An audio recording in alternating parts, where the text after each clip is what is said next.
เห็นเลยกับอีต้นไปพี่น้อง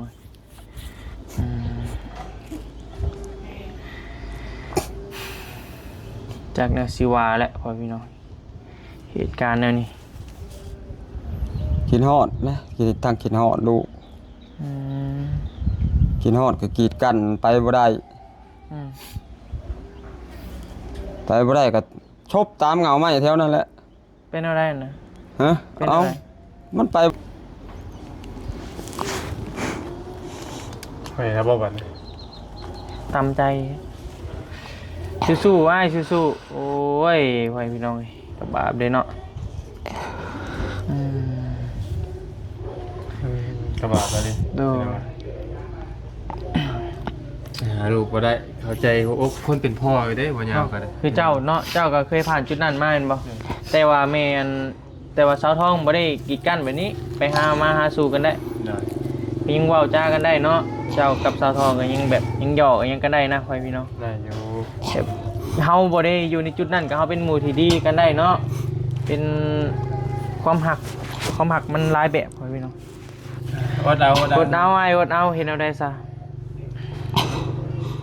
กระบาบเด้เนาะอดเอาแนะเนาะ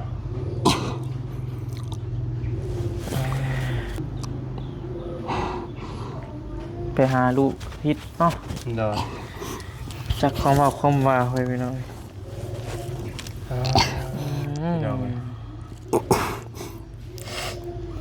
หายน้ำ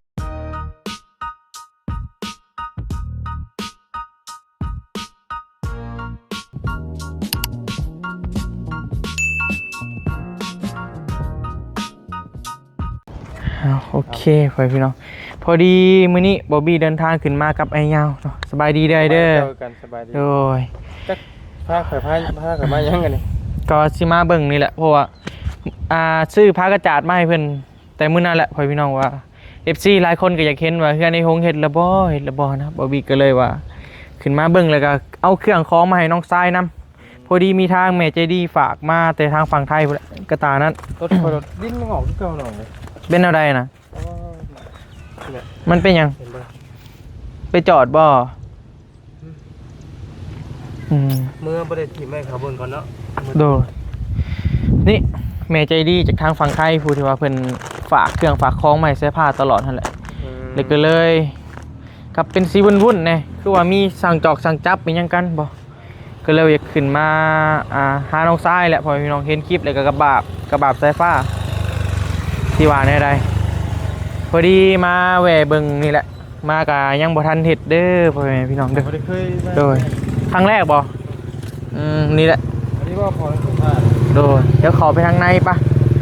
FC หลายคนก็ถามว่ามาอัปเดตเฮือนพอเสื้อผ้าให้เบิ่งแน่ว่าซั่นพอบีก็เลยได้มีโอกาสขึ้นมาก็เลยแวะหาเพิ่นก่อนพ่อพี่น้องเด้เป็นอะไรคือว่ายังบ่ทันได้เฮ็ดคือนั่งอยู่แบบนี้ละบาดนี่นั่งอยู่แบบนี้เลยนั่งอยู่นี่เลยเป็นอะไรในจิตในใจของมือนี่มันเป็นอะไรมันแบบอึดอัดมันอึดอัดไปได้ไหนคงอึดอัดไปได้อึดอัดแบบอันนี้แหละได้ขออนุญาตนิดไหมสิไปหาลูกก็ไปบ่ได้ไปเลยอยากจับรถวะไปเลยอยากจับสั่งว่าด้วยไปดีมานั่งเพ้นมูนะชนะใครอยากจับเจ้าเมียอะไรอยากจับกันลูกหยะก็ว่าอยากจับวะจนยาทั้งลูกหยะจนบ่แล้วขึ้นไปลูกหยะเนาะสั่งว่าแท้คือว่าไงเจ้าไปหาลูกเจ้าบ่ไปหาลูกเจ้าอะไรไปกับแบบมีนักศึกษาบ่ให้ไปหาบ่ให้ไปหาเขาว่าไปวนไปไหว้ว่ะกับพ่อเห็นอยู่ในคลิปในคลิปเอาแก้วน้อยยาววันนี้เนาะเห็นคร่าวๆอยู่แต่ก็บ่เข้าใจเนื้อปานใดพ่อพี่น้องบ่เข้าใจเนื้อเพราะว่าบ่บี้ก็ขึ้นมาแต่มื้อน่ะพู้นแหละเมื่อเอาเขามาให้น้องหลาเพิ่นพู้นแหละแล้วก็บ่ได้เจอกับไอ้ฮงนี่ก็โดนเติบแล้วบ่ได้เจอกันตั้งแต่ช่วงพู้นแหละถ้าขึ้นไปอีกแล้วจับบ่ ขึ้นไปแล้วเขาแบบเว่าง่ายๆเขาบ่ให้นอน อืม บ่ให้ผักให้เช้าขึ้นไปแล้วก็ว่ามีของผักของหยังแหละ แบบยืน ก่อน ให้ ให้ ไป ยืน โลด ให้ เนาะ เลยไปโลดว่ะ เจ้าเคยไปนอนอยู่เฮือนบ่เจ้าเคยไปนอนอยู่เฮือนบ่ ก็บอกว่าบ่นอนอยู่ นอนคืนได้บ่เดี๋ยววัน นอนข้างคืนก็ได้นอนอยู่ นอนแบบฝนตกหั่นนะ ฝนตกแล้วมาบ่ได้บ่ นับได้บ่ ช่องเทื่อ 2 เทื่อน อน2เทื่อ นอนนำลูกเนาะ อ่า เรื่องไง แล้วฝนตกแล้วใส่ผ้าบ่เมื่อกะยาว่ะ อืม กับข่อยก็ยังเป็นไข้อยู่ตอนนั้นน่ะ อืมเป็นเบียงให้เจ้าแข่งฝนมา เออ ฮู้จักคว่ำเนาะหมอเหมียงหน่อยนี่ บัดฮู้ว่านอนแล้วว่าจะจับว่ะ อืม นอนก็นอนซื่อๆว่าข่อยบ่ได้เอาหยังมา ถ้าก็บอก เออ ใช้ผ้าบอกใช้ผ้าส่วนเจ้านอนแม่นบ่ เออ อืม มื้อเพิ่นเอาเงินให้ไปใช้สเตอร์รถนั่นแหละ โดย บุญทวีเฮ็ดอันน่ะสเตอร์มันหมุนเบิดเลย บ่ได้ขึ้นไปอีกบ่เจ้า ล้านนี่ขึ้น วันนี้ขึ้น อ่า อืมต่อไปที่สบัดนี้ บ่กล้าเลยติ แกโทรศัพท์เจ้าก็มีเนาะ อ่า เจ้าก็เห็นคลิปเห็นหยังอยู่บ่ เห็น เห็นอยู่แม่นบ่ อ่า เห็นแล้วเป็นอะไรความรู้สึกไอ้พงษ์ จัก ได้ แน เบิ่ ว ง ว่า คลิปนะ เอาเชื่อ หืม บ่จักแนวสิเว้าเดี๋ยวนี้ ไปจักในสิเว้าอืม โทรมาบอกเพิ่นโทรมาบอกเจ้าเองบ่จังว่าจังได๋ รู้ว่าเปิดโทรศัพท์ก็เห็นแล้วแหละ อืมเราก็มีโทรศัพท์เด้ยาวเพราะว่าทางพี่มาลายทอนจำปาซื้อให้ตอนน่ะเฮามามอบให้ ในบ้านเพิ่นนั้นเพิ่นจะเอาในบ้านมาจับบ่ อ่า สร้างว่าเฮ้ยก็ได้ฟังคลิปเสียงก็โอ้หูใจอยู่เพิ่นพี่น้อง เดือด เปิดโทรศัพท์ก็เห็นแล้วแหละฮะ อืมอันนี้ก็ในมุมมองของเฮาเนาะ เนาะ มุมมองเกี่ยวกับเฮาเป็นกลางซะเฮาบ่ข้างนั้นข้างนี้เด้อพ่อพี่น้องการที่ว่าพอลูกไปหากันนี่มันบ่ผิดดอกน้อยยาวไอ้ยาวก็อยู่ในจุดนั้นแม่นบ่ เนาะ ไอ้ยาวก็อยู่ในจุดที่ว่าอ่าน้องสาธิตนะเนาะน้องสาธิตอยู่ในจุดนั้นไอ้ยาวก็คือแบบปะกันนั่นแหละกับสาวทองพ่อพี่น้องก็ยังไปมาหาสู่กันได้เนาะขึ้นนอนเฮือนนอนซ่านผู้เจ้าไปมื้อนั้นก็เนาะ ก็ยังธรรมดานะมันพ่อกับลูกนะสายเลือดมันตัดขาดกันบ่ได้ดอกสิว่าเนี่ยสิมียังมากีดกันกะ คือแบบข่อยเว้านํเจ้าอะไรพี่คันเว้าว่าเนาะปะกันแล้ว อืม เมียก็อยู่บ่อนหนึงผัวก็อยู่บ่อนหนึงลูกอยู่บ่อนหนึง โดย กันว่าทีมงานบ่มาช่วยแบบนี้น่ะน้องใส่ผ้าก็สิบ่ใหญ่ซำนี้นะ โดย อืม ผัวไปลกหญ้าลกเครือให้โอ้ยเฮ้ยดีแล้วเจ้ามาเฮ็ดให้ลูก อืม ข่อยก็ยังสิมีกำลังใจขึ้นไปเฮ็ดให้อีก โดย ข่อยก็ยังสิให้พรเมียต่ออีกบัดนี้ อืม เจ้าเอากันไปแล้วเจ้าให้กุบให้หุ่มกันเด้อให้เบิ่งกันดีๆเด้อเท่านั้น โดย ข่อยบ่ให้อีก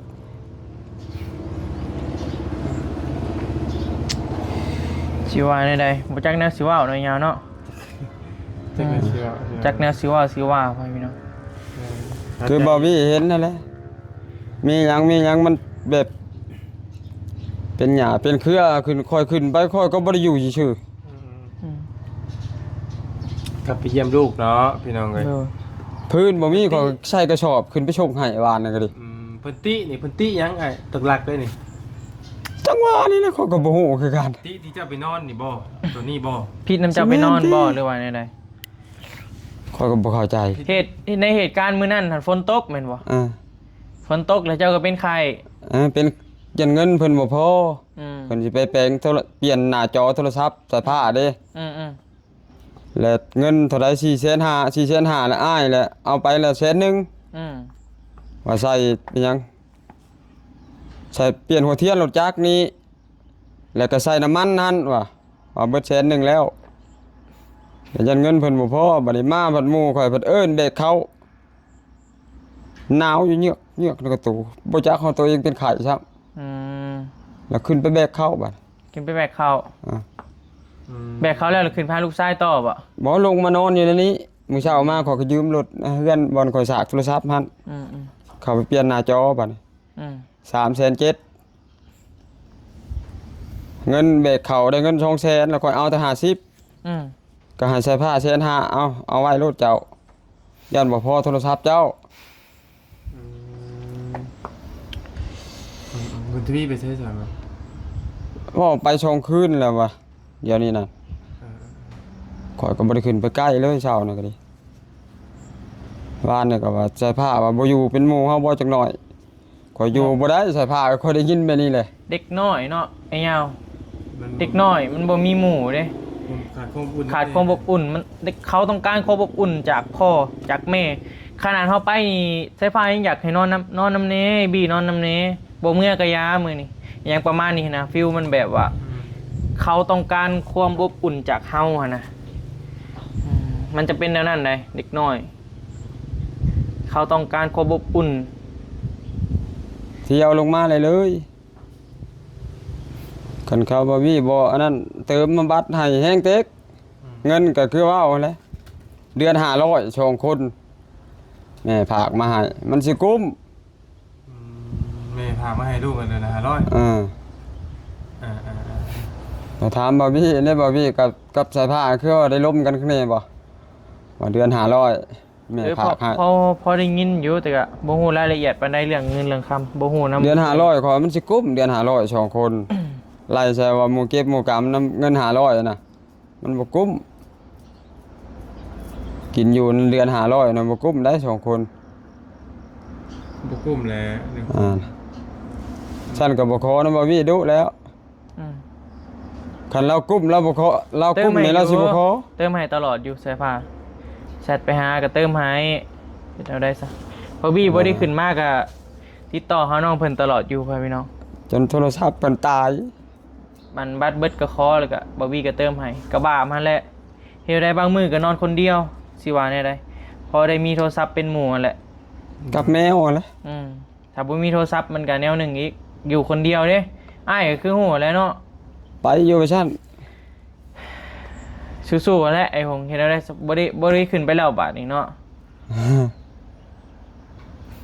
ช่วงหนึ่งก็ว่าสิอันนั้นแต่ได้บ่ไอ้ยาวได้จับคอหายังละบาด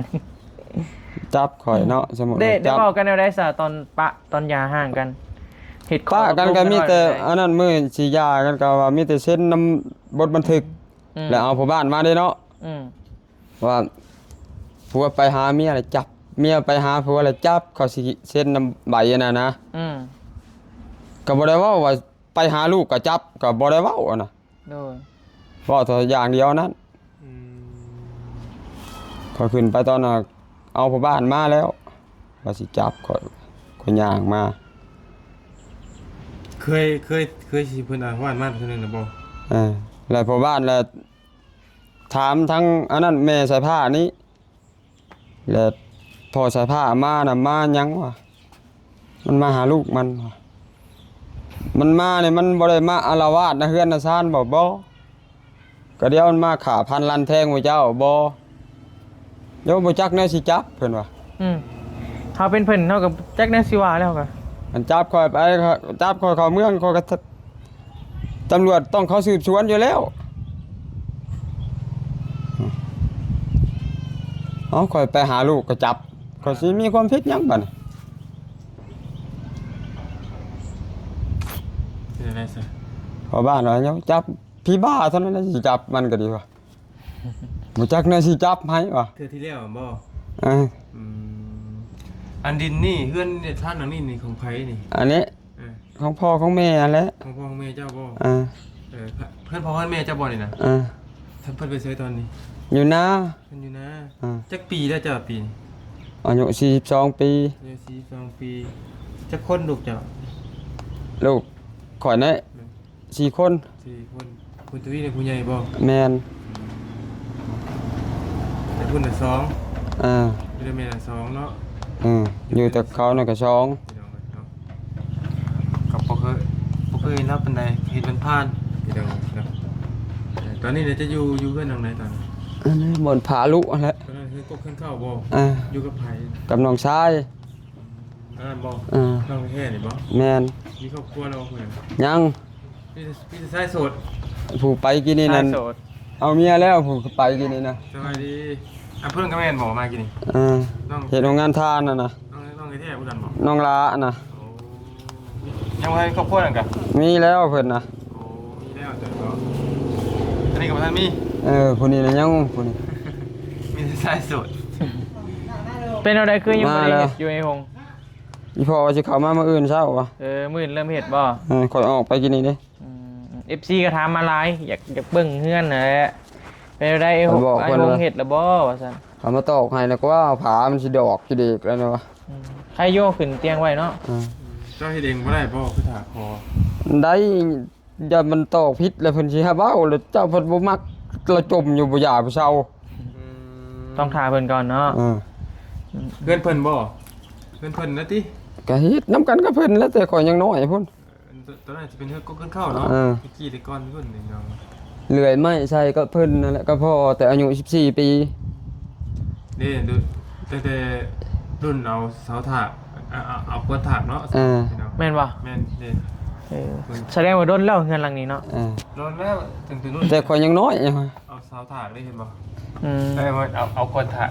โดย เสาแล้วครับเอากวนถาก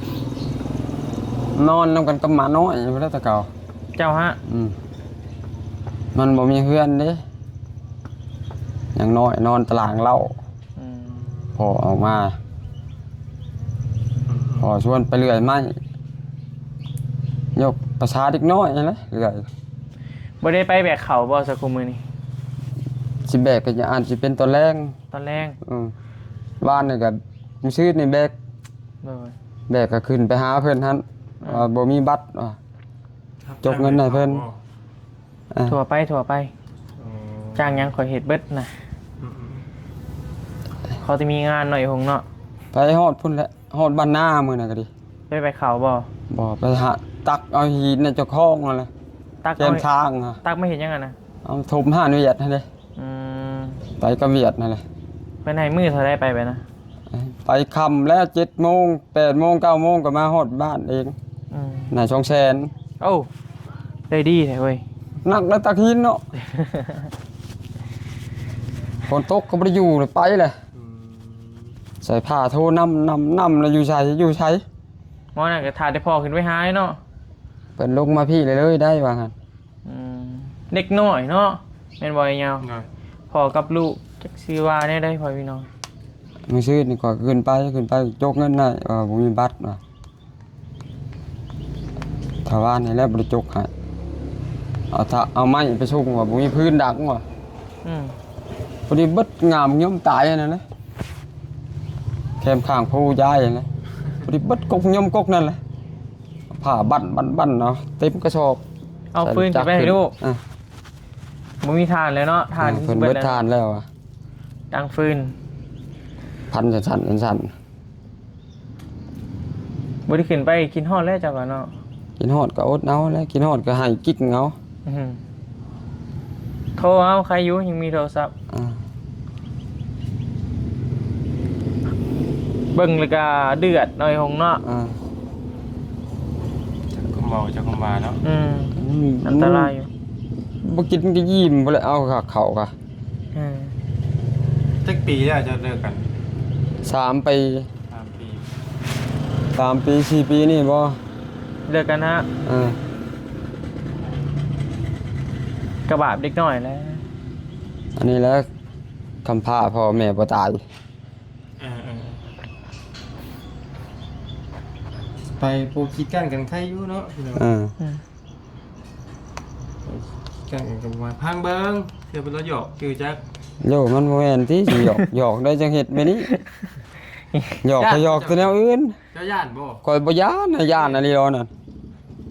เจ้าบ่ย่านเจ้าสิย่านหยังขนาด มันแบบ ไป ไผก็ฮู้มันขึ้นละงายทั้งมวลเนาะ มันไปแล้วมันนัดบ่ มันเกิ เกิ ด ดละงายว่า เพราะว่าไผแลยาว แต่เรื่องย่านน่ะบ่ย่านเนาะ ย้านจับเนาะข่อยบ่ย้าน มันบ่สามารถจับได้นะครับว่า กันว่าข่อยฆ่ายาบ้าน่ะข่อยย้านน่ะน่ะ อันนี้ขึ้นไปหาลูกข่อยบ่ย้านจับ สิจับขอหายังแหละ ก็ว่าลักไก่เขาบอกก็ยังสิเป็นประธานนึงเขาจับก็ แต่ละวาดไปตีลูกเนาะจับได้ไปนะ อันนี้ขึ้นไปก็ เห็นหญ้าเห็นยุงเพื่อตามป่าเขาโลกออก อืมงามไหมเขา เจ้าลูก กัน ห ว่า ยา บ่กีดกันค่อยน่ะให้งามกว่าหันอีก เออตอนนั้นลูกหยาใกล้สิแล้วแล้วเนาะ หญ้ามันหัดได้บัดนี้เข้ามันก็เคี้ยวๆไปนั่นเลยเคี้ยวก็เคี้ยวแบบนั่งๆเลยเคี้ยวบ่ขึ้น โมกีดกันแล้วงามกันเหรอ อืม พี่น้องเลยเนาะ ชุมที่ลกกันได้เนาะบ่วิไข่แถวก็ข้อมันขึ้นนะ งามงามเขาปีนี้งามเห็น ทางบนกุกผักกุกกุ้งไปก็บ่งามอืม เคี้ยวแบบเคี้ยวนั่งๆเคี้ยวบ่สัตว์ จะเคยไปอยู่หันจักปี โอ้หลายปีแต่ได้10กว่าปีพุ่น อายุนานกันนะ เออ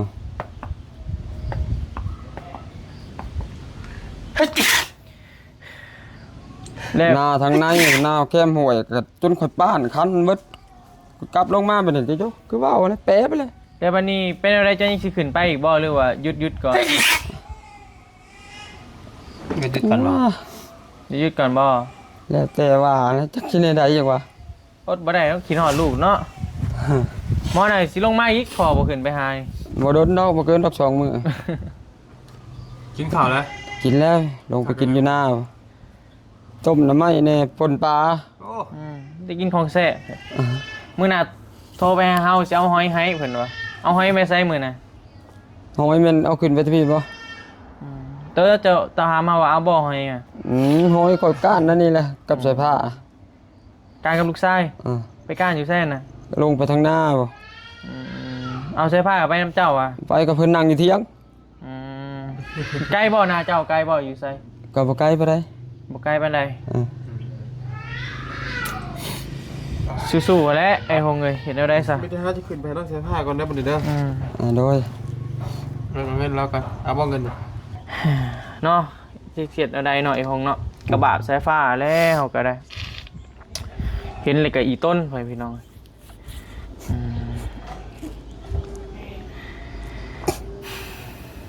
จากแนวซิวาแหละพอพี่น้องเหตุการณ์แนวนี้ กินฮอดนะกินตั้งกินฮอดลูก อืม กินฮอดก็กีดกันไปบ่ได้ อืม ไปบ่ได้ก็ชบตามเหงาไม้แถวนั้นแหละ เป็นอะไรนะ ฮะ เป็น เอา อะไร มันไปบ่ได้ได้ก็หมกคานแบบนั้นแหละ อืมเนาะ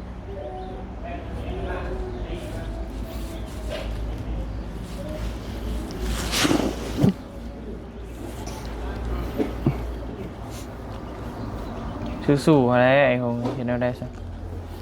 เอ้า เฮ้ยแล้วบ้องกัน ตามใจสู้ๆไอ้สู้ๆโอ้ยไว้พี่น้องเอ้ยกับบาปเด้เนาะอืม กระบะมาดิ โดน หาลูกก็ได้เข้าใจหัวอกคนเป็นพ่ออยู่ได้หัวยาวกัน คือเจ้าเนาะเจ้าก็เคยผ่านจุดนั้นมาแม่นบ่แต่ว่าแม่นแต่ว่าสาวทองบ่ได้กีดกันแบบนี้ไปหามาหาสู่กันได้ ได้ ยังเว้าจ้ากันได้เนาะเจ้ากับสาวทองก็ยังแบบยังหยอกยังกันได้นะพ่อพี่น้อง ได้อยู่ แบบเฮาบ่ได้อยู่ในจุดนั้นก็เฮาเป็นหมู่ที่ดีกันได้เนาะเป็นความหักมันหลายแบบพ่อพี่น้อง อดเอา อดเอาไอ้อดเอาเห็นเอาได้ซะกระบาบเด้เนาะ อดเอานะเนาะ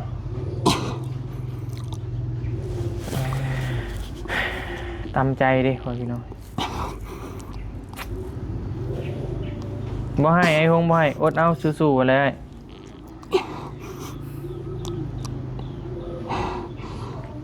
ไปหาลูกพิษเนาะ เนาะ จากความว่าความว่าพ่อพี่น้อง เดี๋ยว หายน้ำในเนาะโอ้ยไอ้หง บ่ให้บ่ให้ จะพมหยอดได้ครับคุณใหญ่ แค่เล็กน้อยว่าเอาขนมใหม่เนาะ เศร้า เศร้าไว้เศร้าโอ้เอาได้เข้าใจเจ้าอยู่ไอ้หงเข้าใจเจ้าบ่ให้บ่ให้คุณใหญ่ให้ยั่วบุเป็นได้เอา สู้ไอ้สู้